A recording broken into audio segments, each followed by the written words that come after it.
Ako mám úspešne schudnúť, keď žijem v prostredí s ľuďmi, kde je príliš veľa jedla, sme naučení veľa jesť, dojedať, jesť tie kalorické, typické slovenské alebo české jedla. Si neviem nastaviť hranice, neviem sa prioritizovať, neviem urobiť premenu, pretože ľudia okolo mňa ma nútia jesť. V prvom rade treba si uvedomiť, že nikto ťa nevie reálne donútiť jesť. Nikto, tvoja rodina, tvoji kamoši, tvoje okolie, tvoj manžel, tvoje deti nemôžu za to, ako ty ješ. Nemajú s tým nič spoločné, len si sa naučila nechávať sa tým negatívne ovplyvňovať a nevieš z toho von.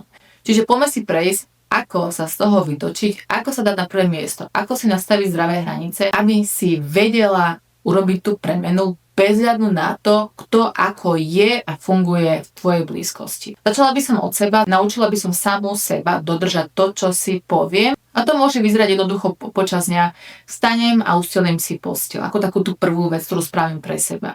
Idem a umyjem si zuby. Idem a napijem sa čistej vody, lebo to je dobré pre moje telo. Dnes budem mať raňajky, obedy a večere a v každom tom jedle bude nejaký zdroj bielkovín. Spravím si slané raňajky. Dnes budem piť viac vody.